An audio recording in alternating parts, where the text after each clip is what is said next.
बंटी कबूतर और टुनटुनी सब्जियों की खेती किया करते थे। उनके घर के बाहर उनका छोटा सा खेत था। इस बार तो आपने बहुत सारी अलग अलग सब्जियां लगाई हैं। हाँ टुनटुनी, इस बार मैंने पहली बार कद्दू की सब्जी लगाई है। जब सारी सब्जियां आ जाएंगी तो हमें अच्छा खासा मुनाफा होगा। हाँ, लेकिन पहले हमें इन पौधों का अच्छे से ख्याल रखना होगा। हाँ, वो तो रखेंगे ही। मैं और आप कोशिश करते रहेंगे।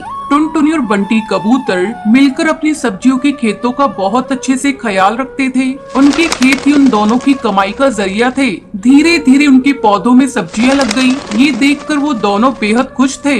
लेकिन एक दिन टुनटुनी ने देखा कि घर का सारा राशन खत्म होने की कगार पर है। अजी सुनते हो, सारा राशन खत्म होने वाला है। आज आखिरी बार खाना बनाऊंगी। अच्छा, कोई बात नहीं, कल कुछ सब्जियां तोड़कर बाजार में बेच दूंगा, ठीक है? उस रात टुनटुनी और बंटी कबूतर सो गए। तभी तेज बारिश शुरू हो गई। बारिश के साथ तेज आंधी भी शुरू हो जाती है। मौसम अपना कहर बरसा रहा था। तभी एक बिजली की आवाज सुनकर टुनटुनी की नींद खुल गई। उसने बरसात की आवाज सुनी और अपने पति को उठाने लगी। अजी उठिए, उठिए, बाहर आंधी तूफान आया है। क्या? हाँ, आवाज सुनिए।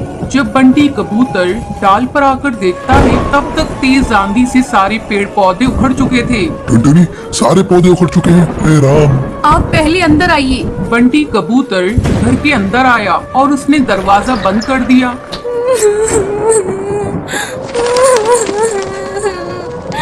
हे राम, अब हमारा क्या होगा? घर में तो राशन भी नहीं है। अब हमें भूखा रहना होगा। हे भगवान, तूने सारी मेहनत बेकार कर दी। अब मैं क्या करूं? अब क्या होगा?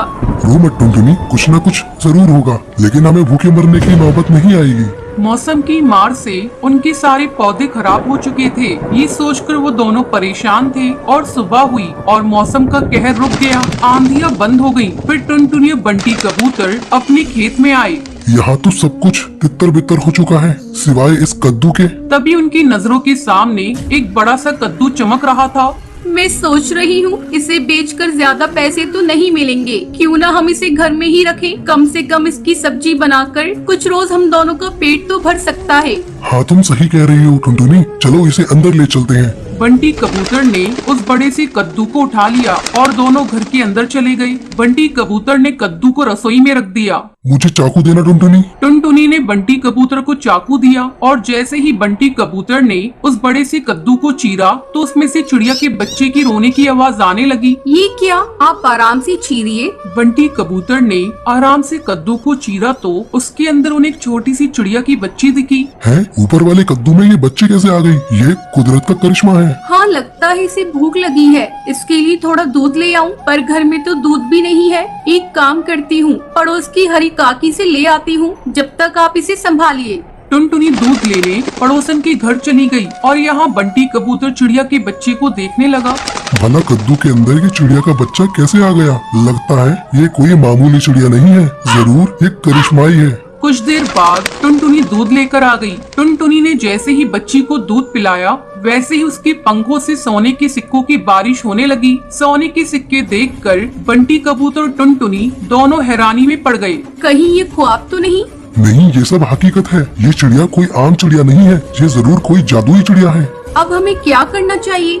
हमें इसका अच्छे से ख्याल रखना चाहिए। जब तक इसके माता पिता नहीं मिल जाते, अब तक हम गरीब थे, लेकिन इतने सारे सोने से हम अमीर बन गए हैं। तो अब हमें गरीब पक्षियों की मदद करनी चाहिए। आप बिल्कुल सही कह रहे हैं। गरीबी की तकलीफ क्या है वो हमें ही पता है। टुनटुनी और बंटी कबूतर ने उस चिड़िया का बहुत अच्छे से ख्याल रखा और सोना बेचकर मिले हुए पैसों से दोनों ने गरीब पक्षियों की मदद करना शुरू कर दिया। वो दोनों रोज जंगल के गरीब पक्षियों को खाना बांटा करते थे। ऊपर वाला तुम्हें हमेशा बरकत दे। शुक्रिया कालू कौए, शुक्रिया। टुनटुनी और बंटी कबूतर गरीब पक्षियों की मदद करके अपना जीवन खुशी खुशी बिताने लगते हैं। समय की बात है, सुंदरवन जंगल में टुनटुनी चिड़िया अपनी सौतेली बहन पिंकी चिड़िया और अपनी सौतेली माँ रानी चिड़िया के साथ रहा करती थी। टुनटुनी की माँ टूनी चिड़िया की मौत कुछ महीनों पहले एक सांप के काटने के कारण हो गई थी।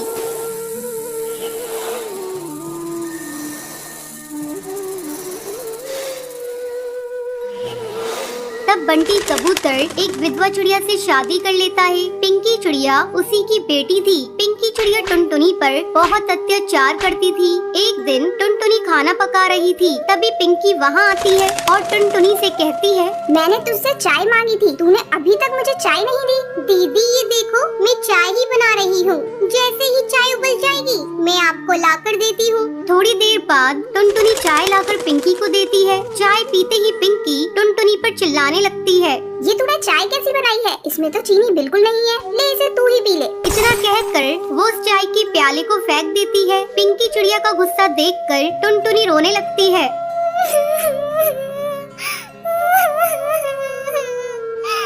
टुनटुनी की रोने की आवाज सुनकर रानी चिड़िया वहाँ आती है। तब टुनटुनी रोते हुए उससे कहती है,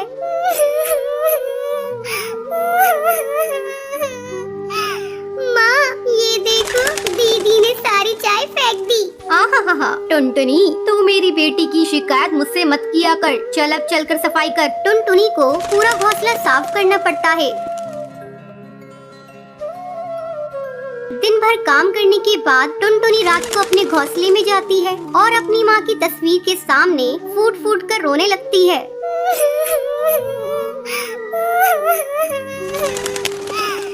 माँ तुम मुझे छोड़कर कहाँ चली गई? पिंकी चिड़िया मुझे बहुत सताती है। पापा भी अब मुझसे पहले की तरह प्यार नहीं करते।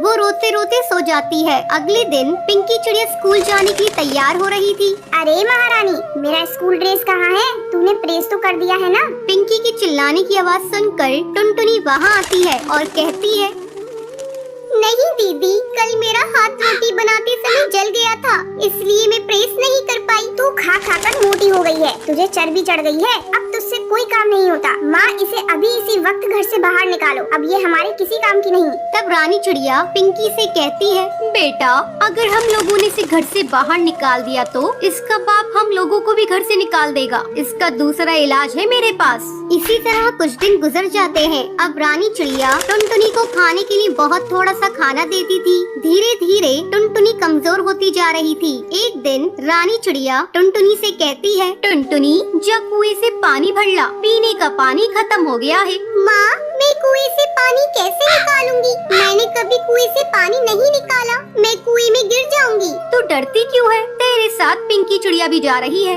हिम्मत करके टुनटुनी पानी भरने के लिए कुएं पर जाती है। जैसे ही वो कुएं से पानी निकालने लगती है, पिंकी चिड़िया उसे कुएं में धक्का देने के लिए जाती है। पिंकी चिड़िया का बैलेंस बिगड़ जाता है और वो कुएं में गिर जाती है। मुझे बचाओ, मैं डूब जाऊंगी। मुझे बचा ले टुनटुनी, मैंने तुझ पर बहुत अत्याचार किए हैं टुनटुनी, मुझे माफ कर दे, मुझे बचा ले किसी तरह से। दीदी तुम चिंता मत करो, ये रस्सी जल्दी से लो और ऊपर आ जाओ। पिंकी चिड़िया रस्सी पकड़कर कुएं से बाहर आ जाती है। उस दिन के बाद से दोनों बहनें खुशी खुशी रहने लगती हैं।